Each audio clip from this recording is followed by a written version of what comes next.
ဖျားသခင်ကျေးဇူးတော်ချီးမွမ်းပါတယ်ဒီနေ့ကျွန်တော်တို့အောင်ပန်းတနင်္ဂနွေနေ့တချို့အသင်းတော်တွေကတော့တန်လွင်ခက်တနင်္ဂနွေပေါ့နော်ကျွန်တော်တို့အသင်းတော်အနေနဲ့တော့အောင်ပန်းတနင်္ဂနွေခေါ်ပါတယ်နှစ်ချင်းညီကိုပေါင်းမများကတော့တန်လွင်ခက်တနင်္ဂနွေနေ့ခေါ်ပါတယ်ဒီနေ့မနေ့မှာ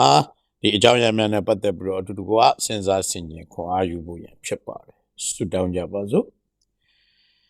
မြတ်တော်ရှင်ဘာဘုရားသခင်နည်းနည်းလာသောနှုတ်ကပတ်တော်မှသစ္စာစကားများကိုသိမြင်နားလည်စေနိုင်မှုကျွန်တော်တို့ရဲ့ဉာဏ်မျက်စိကိုပွင့်လင်းစေပါမည်အကြောင်းယေရှုဖျား၏မြတ်သောနာမ၌ဆက်ကပ်ဆုတောင်းကြပါသည်ဖျားအာမင်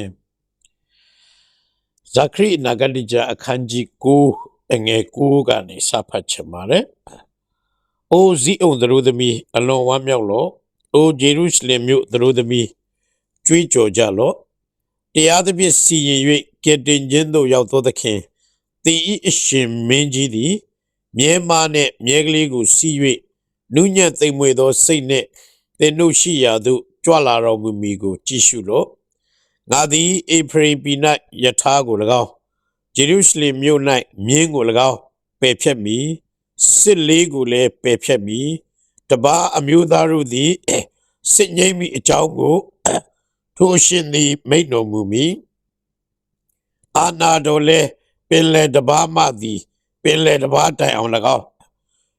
မြစ်မှသည်မြေကြီးစွန့်တိုင်အောင်၎င်းတည်လိမ့်မည်ဇခရိနဂတိကျအခန်းကြီး9မှာဖော်ပြထားတဲ့ဇခရိရဲ့ပရောဖက်ပြုချက်ဖြစ်ပါတယ်ကျွန်တော်တို့သိတဲ့အတိုင်းပဲဇခရိကကျွန်တော်တို့ဒီဓာယိမင်းကြီးနန်းဆန်တဲ့အချိန်ပေါ့နော်ဣသရေလလူမျိုးတွေယူဒလူမျိုးတွေတကြွပါပြီးတော့တောင်ဘက်ပိုင်းနိုင်ငံဟာဘာဗလုန်အောက်မှာကျွန်းဖြစ်တော်၎င်းမြောက်ရှမာရိမြောက်ဖက်ချမ်းရှမာရိနိုင်ငံဟာရှုရိလူမျိုးတွေအောက်မှာတော်၎င်းကျွန်းဖြစ်ရှိနေတဲ့အခါမှာဒီဘက်ဒါယိမင်းကြီးနန်းဆန်နှစ်မှာဒါယိမင်းကြီးနန်းဆန်တဲ့အခါမှာဘုရားသခင်ကပရောဖက်ဇာခတိအဖြစ်ဖော်ပြတဲ့နှုတ်ကပတ်တော်ဖြစ်ပါတယ်ဒီဓမ္မဟောကာလတစ်ခုလုံးကိုကြည့်တဲ့အခါမှာဘုရားသခင်ရဲ့လူသားတွေအတွက်ကတည်ခြင်းအစီအမံကိုကျွန်တော်တို့တွေ့ကြရမှာဖြစ်တယ်အထူးသဖြင့်အာရနဲ့အေဝအပြစ်ဒုစရိုက်လုပ်ပြီးတော့တည်ခြင်းတရားကိုရင်ဆိုင်ရတဲ့အချိန်ကနေစပြီးတော့ဘုရားသခင်ကဣသရေလလူမျိုးကိုတဆင့်ပြီးတဆင့်ကယ်တင်ဖို့စီမံခဲ့တာကိုကျွန်တော်တို့တွေ့မှာဖြစ်တယ်ပထမဦးဆုံးကဘာဦးကျမ်းအခန်းကြီး6မှာရေလွှမ်းမှုခြင်းအဖြစ်တန်ရှင်းစင်ကြယ်ခြင်းကိုလုပ်တယ်ပြီးတဲ့အခါမှာကဘာဦးကျမ်းအခန်းကြီး7မှာတော့ဘုရားသခင်ကအာဗြဟံနဲ့ဆာရာကိုရွေးချယ်ပြီးတဲ့အခါမှာလူမျိုးတော်အဖြစ်ရွေးကောက်ဖို့ဘုရားသခင်ပြင်ဆင်တယ်အာဗြဟံဆာရာအဖြစ်အာဗြဟံသားဣဇက်သားယာကုပ်အဖြစ်ဣသရေလလူမျိုးတော်ကိုဘုရားသခင်ရွေးချယ်အဲ့တော့အာဗြဟံလက်ထက်မှာဘုရားသခင်ကိုယစ်ပလင်အဖြစ်ကိုးကွယ်ဝတ်ပြုကိုးကွယ်လာတာကနေတစ်စစ်လူမျိုးတော်ဖြစ်လာတဲ့အခါမှာအေဂုတုပြည်ကနေကျွန်းအဖြစ်ဘုရားသခင်သူတို့ကိုနှုတ်နဲ့ပြားရည်စီးတဲ့ဂတိထားရပြီးကို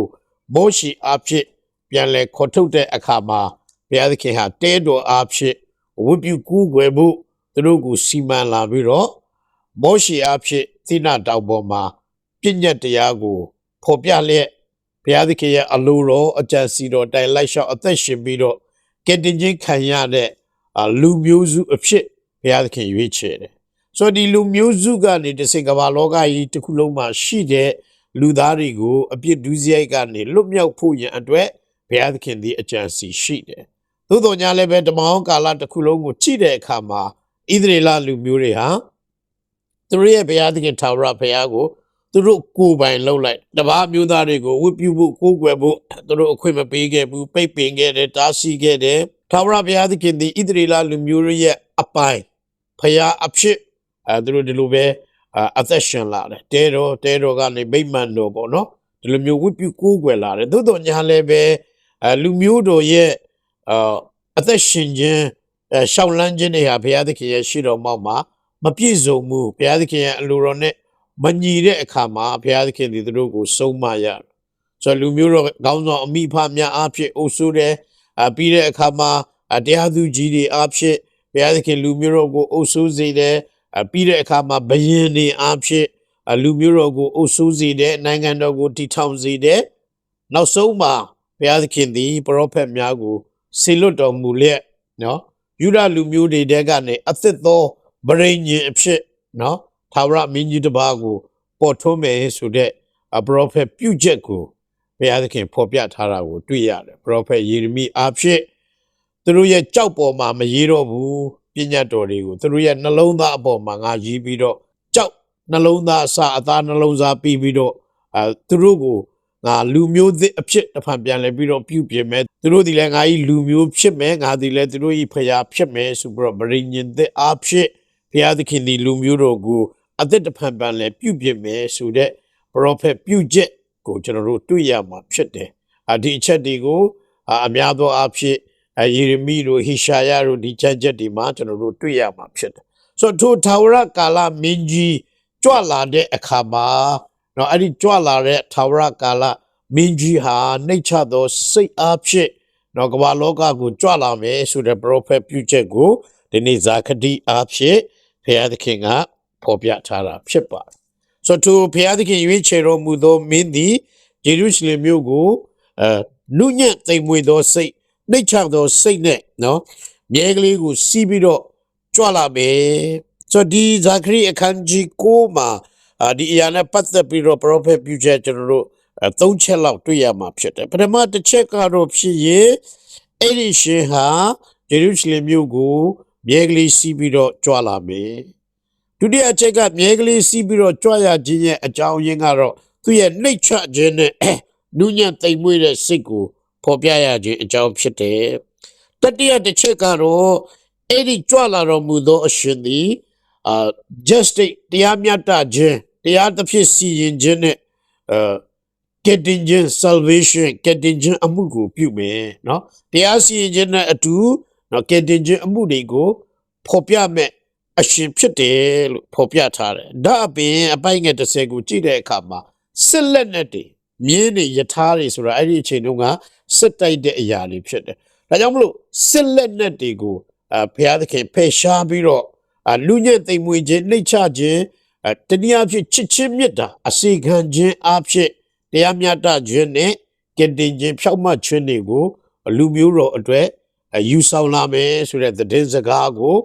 ကျွန်တော်တို့ပရောဖက်ဇာခတိအားဖြင့်ဖော်ပြထားတာဖြစ်တယ်ဣသရေလလူမျိုးတွေဟာစစ်တိုက်ခြင်းအားဖြင့်နော်မိမိရဲ့တိုင်းနိုင်ငံကိုတည်ထောင်ဖို့မိမိတို့ရဲ့ empire နဲ့မိမိတို့ရဲ့လူမျိုးတော်ကိုကျယ်ပြန့်စေဖို့ကြိုးစားနေတဲ့အချိန်ကာလမှာဘုရားသခင်ရဲ့သတင်းစကားကစစ်ပညာအတတ်အားဖြင့်မဟုတ်ဘဲနဲ့လူညံ့သိမ်မွေ့ခြင်းအားဖြင့်ဖြောက်မှတ်ခြင်းအားဖြင့်တရားမျှတခြင်းအားဖြင့်ကယ်တင်ခြင်းအားဖြင့်သူ့ရဲ့နိုင်ငံကိုပြန်လည်တည်ထောင်ပြီးတော့ဘုရားရဲ့အလိုတော်ကိုပြည့်စုံစေမယ်ပြည့်စုံစေမဲ့နော်အရှင်တစ်ပါးဘုရင်တစ်ပါးကိုစေလွတ်မယ်ဆိုတဲ့ဇာခရိရဲ့ပရောဖက်ပြုချက်ဖြစ်ပါတယ်ဆိုတော့ကျွန်တော်တို့ဒီအရာကလည်းဒီနေ့အတွက်ပို့ပြီးတော့ကျွန်တော်တို့ခွန်အားယူစရာအကြောင်းဖြစ်ပါလိမ့်မယ်။ဘာဖြစ်လို့လဲဆိုတော့အစ္စရေးနဲ့အီရန်တို့စစ်ဖြစ်တဲ့အခါမှာဒီစစ်တွေတိုက်နေပြီးဓမ္မကျမ်းစာအရဒါနောက်ဆုံးသောကာလဖြစ်နေပြီးအချိန်တွေနီးနေပြီးစစ်တိုက်နေရင်တော့ဒါတွေကဘုရားသခင်ရဲ့စီရင်ခြင်းတွေဘုရားသခင်ရဲ့လှုပ်ဆောင်ချက်တွေပေါ်လာတော့မယ်လို့ကျွန်တော်တို့တစ်ခါတလေစဉ်းစားတာထက်ဒီနေရာမှာပို့ပြီးတော့ဘုရားသခင်ဟာစစ်မဲ့အမှုတွေအားဖြင့်ကျွန်တော်တို့ကိုအဆုံးသတ်စေမှာမဟုတ်ဘဲနဲ့နော်တကယ်သူ့ရဲ့မှန်ကန်တဲ့ချစ်ချင်းမြတ်တာနဲ့ဖြောက်မှတ်ခြင်းနဲ့တရားမျှတခြင်းနဲ့နူးညံ့သိမ်မွေ့ခြင်းကတော့လေကမ္ဘာလောကကြီးကိုလွှမ်းမိုးချုပ်ခိုင်သွားမယ်ဖြစ်တယ်ဆိုတဲ့အရာတွေကိုလည်းပဲတမန်ကျမ်းစာအရကျွန်တော်တို့ခွန်အားယူစရာအကြောင်းဖြစ်ပါလိမ့်မယ်အဲ့တော့ဒီအဖြစ်အပျက်ကိုကျွန်တော်တို့ဘယ်သူရှိမှပြန်တွေ့ရလဲဆိုတော့ရှမာသက်ခရစ်ဝင်ကျမ်းအခန်းကြီး21ရှမာကုခရစ်ဝင်ကျမ်းအခန်းကြီး7အငယ်1ကနေ7ရှင်လုကာခရစ်ဝင်ကျမ်းအခန်းကြီး19အငယ်28 40ရှင်ယောဟန်ခရစ်ဝင်ကျမ်းအခန်းကြီး7အငယ်7ကနေ19ဒီဧဝံဂေလိ၄ကျမ်းသလုံးမှာသခင်ခရစ်တော်ရဲ့နော်အမှုတော်ဆောင်ခြင်းမှာကျွန်တော်တို့သွားပြီးတော့တွေ့ရသခင်ယေရှုဟာသူ့ရဲ့နောက်ဆုံးလဝါကတိုင်းပေါ်မှာအသေးခံမဲ့ယက်တတပတ်အတွင်းထဲမှာမြဲကလေးကိုစီးပြီးတော့ ဂျေရုရှလင်မြို့တဲကိုကြွဝင်တယ်ဆိုတဲ့အရာကိုကျွန်တော်တို့တွေ့ရဒီအရာတွေအားလုံးကခုနပရောဖက်ဇာဂတိအဖြစ်ဘုရားသခင်ဖော်ပြထားတဲ့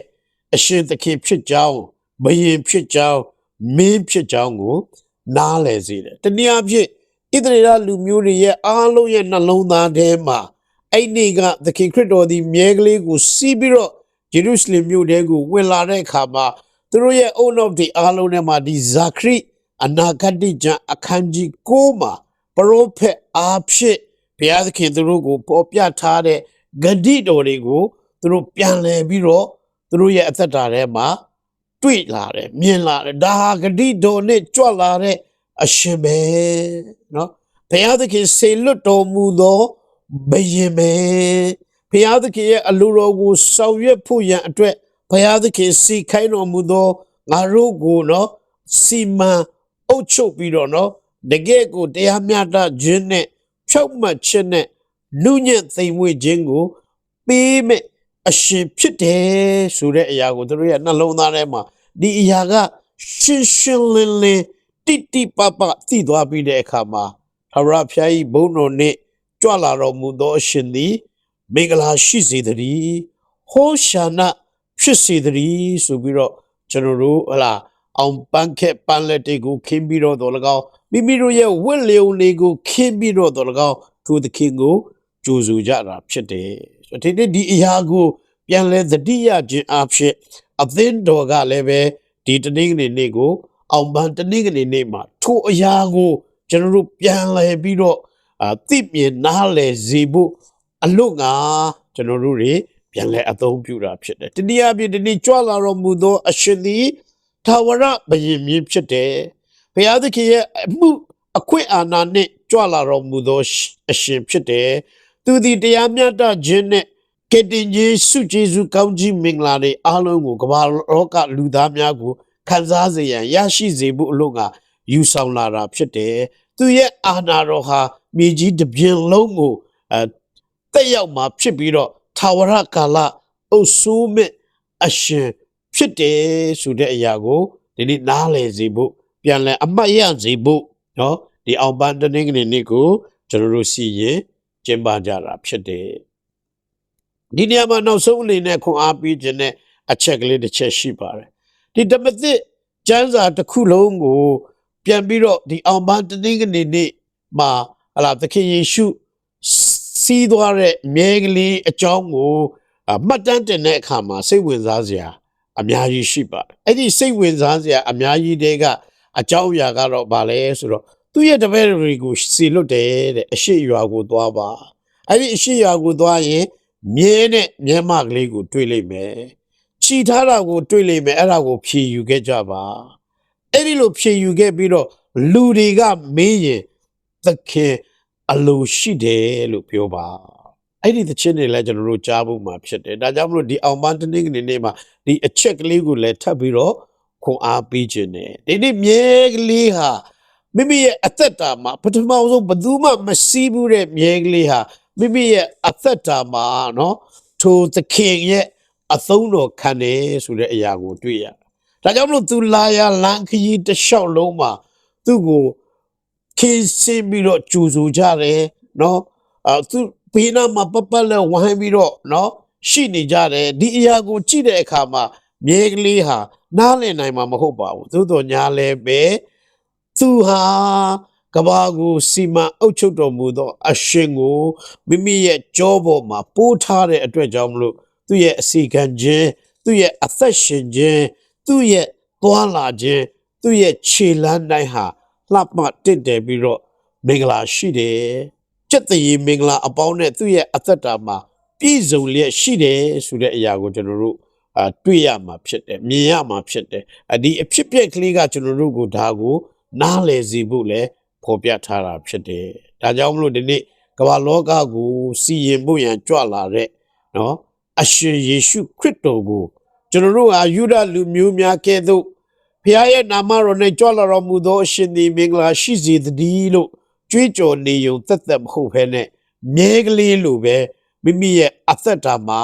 ဘုရားသခင်ရဲ့အုပ်စိုးခွင့်ဘုရားသခင်ရဲ့အသုံးပြုခြင်းအခွင့်ကိုလက်ခံပြီးတော့ ဘဝအသက်တာမှာရှောက်သွားမယ်ဆိုရင်ကျွန်တော်တို့ဟာသာ၍ဝမ်းမြောက်ဆိုလင်တဲ့အသက်တာကိုခံစားရသည်သာမကကျွန်တော်တို့ဒီနေ့စီရင်ကျင်းပမဲ့နော်အောင်ပန်းတနင်္ဂနွေနေ့ဟာပုံမှုပြီးတော့အ내အတိတ်ပဲနဲ့ပြည့်စုံလာမှာဖြစ်ပါတယ်ဒီအဖြစ်အပျက်ကလေးအားလုံးကလူဇာတိကိုခံယူပြီးတော့ကြွလာတဲ့အရှင်ကိုမင်္ဂလာရှိစေတည်းလို့ကြိုဆိုရုံသက်သက်မဟုတ်ဘဲနဲ့ထိုအရှင်အတွက်မြဲကလေးကဲ့သို့အစီခံပြီးတော့အသက်တာကိုရှောင်လန်းအသက်ရှင်နိုင်တဲ့ယုံကြည်သူတွေဖြစ်ပါစေလို့ဝိငါရစ်နဲ့ညီကုန်းချုပ်လိုပါတယ်အားလုံးကိုဖျက်ရှင်ကောင်းချီးပေးပါစေအာမင်